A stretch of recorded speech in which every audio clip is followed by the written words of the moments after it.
భవిష్యత్తులో భూ యజమానుల యొక్క హక్కులను, భూ యజమానుల యొక్క భూమి సరిహద్దులను నిర్ణయించే అధికారం ఈనాడు తెలంగాణ రాష్ట్రం మీ చేతుల్లో పెట్టబోతుంది. ఒకవేళ ఇందులో తప్పులకు తావిస్తే ప్రజలు మీ మీదనే కాదు ఈ ప్రభుత్వం మీద తిరగబడే అవకాశం ఉన్నది. కన్న తల్లి మీద ఆధిపత్యం చెయ్యాలని ఎవరైనా అనుకుంటే అతి సామాన్యుడు కూడా తిరగబడిన చరిత్ర ఈ తెలంగాణ ప్రాంతానికి ఉంది. అందుకే మిత్రులారా, ఈనాడు మీరందరూ ఆలోచన చేసి, ఆనాటి చట్టం గురించి నేను చెప్పాల్సిన అవసరం లేదు. ధరణి అనే చట్టం కొద్ది మంది దొరలకు చుట్టంగా మారింది. ఈ ధరణి దరిద్రం ఒక ఎంఆర్ఓను పెట్రోల్ పోసి తగలబెట్టిన చరిత్ర ఈ తెలంగాణలో ఉంది. ఈ ధరణి దరిద్రం ఇబ్రహీంపట్నం ప్రాంతంలో జంట హత్యలకు కారణమైంది. ఈ రకంగా ధరణి దోపిడీ గురించి, ధరణి చట్టాన్ని అడ్డం పెట్టుకొని ఈ భూమి మీద ఆధిపత్యం చెలాయించి దోసుకోవాలనుకున్న దొరలకు మొన్న జరిగిన ఎన్నికల్లో ప్రజలు గుణపాఠం చెప్పి బంగాళాఖాతంలో విసిరేసిండ్రు. ఎన్నో కారణాలు ఉండొచ్చు మా గెలుపుకు, కానీ వాళ్ళ ఓటమికి ప్రధానమైన కారణం ఈ ధరణి అనే భూతాన్ని పెంచి పోషించి ఈ భూమి మీద ఆధిపత్యాన్ని సాధించాలని ఒక కుటుంబం, ఒక రాజకీయ పార్టీ అనుకోవడంతో వాళ్లకు గుణపాఠం చెప్పాలి, ఈ భూమికి విముక్తి కలిగించాలి అనే 4 కోట్ల తెలంగాణ ప్రజలు నిర్ణయించి ఈనాడు ఇందిరమ్మ రాజ్యాన్ని, ప్రజాపాలనను అధికారంలోకి తీసుకొచ్చారు.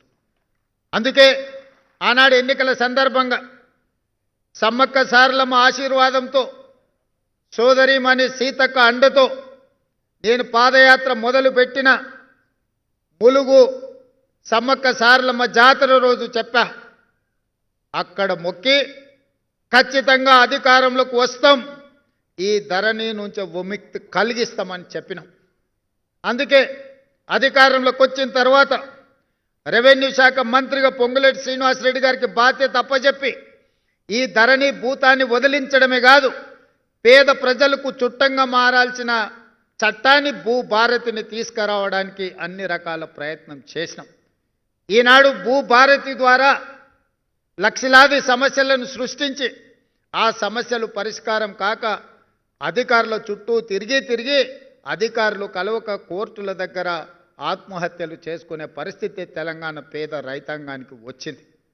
ఈనాడు తెలంగాణ రాష్ట్రంలో భూమి గురించి చెప్పాలి అంటే ఇందిరమ్మ రాజ్యంలో ఇచ్చిన అగ్రికల్చర్ సీలింగ్ యాక్ట్ ద్వారా లక్షలాది ఎకరాల భూములు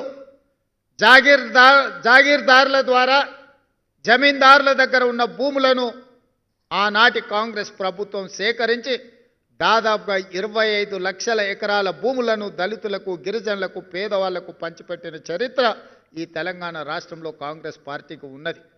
ఇదే కాదు, గిరిజనులు, ఆదివాసీలు అటవీ ప్రాంతంలో భూమి హక్కులు లేకుండా భూమిలో వ్యవసాయం చేసుకుంటుంటే అటవీ శాఖ అధికారులు వాళ్ళ మీద దాడులు చేసి కేసులు పెడుతున్నప్పుడు 2006 అటవీ హక్కుల చట్టాన్ని తీసుకొచ్చి పోడు భూముల పట్టాలు 10 లక్షల ఎకరాలకు తెలంగాణ రాష్ట్రంలో ఇచ్చిన చరిత్ర ఈ ప్రభుత్వానికి ఉన్నది. ఇదే కాదు, ఈరోజు తెలంగాణలో పట్టా భూములు కావచ్చు, పోడు భూములు కావచ్చు, అసైన్మెంట్ భూములు కావచ్చు, వ్యవసాయ యోగ్యమైన భూములు 1,60 లక్షల ఎకరాల భూములు ఈరోజు తెలంగాణ రాష్ట్రంలో రైతుల దగ్గర ఉన్నాయి. ఇంతకుముందు అధికారులు చెప్పినారు, భూ యజమానులు సర్వేల విధానం 1873లో తీసుకొచ్చిన చట్టం. అంటే దాదాపుగా 140 సంవత్సరాల పైగా ఈ చట్టం అమల్లో ఉంది. అయినా ఈ భూముల యొక్క సమస్యల పరిష్కారం కాలే, ఇంకా కొనసాగుతూనే ఉన్నాయి. అందుకే ఈనాడు తెలంగాణ రాష్ట్ర ప్రభుత్వం భూ సమస్యలకు శాశ్వత పరిష్కారం చూపించాలి. ఏ రైతులు కూడా తన భూమి యొక్క సరిహద్దులు తెలవకుండా తన భూమి పరాయి ఆధీనంలో ఉండడాన్ని సహించలేని వాళ్ళకు సహాయంగా ఉండడానికే ఈ లైసెన్స్డ్ సర్వేయర్ల వ్యవస్థను ఈనాడు మనం తీసుకురావడం జరిగింది. మిత్రులారా, మీరు ఆలోచన చేయండి. తెలంగాణ ఉద్యమం సందర్భంగా నీళ్లు నిధులు నియామకాలని చెప్పి 10 సంవత్సరాలు అధికారంలోకి వచ్చిన వాళ్ళు ఈనాడు సమస్యలను పరిష్కరించకపోవడం ఇంకా చిక్కుముళ్ళుగా తయారని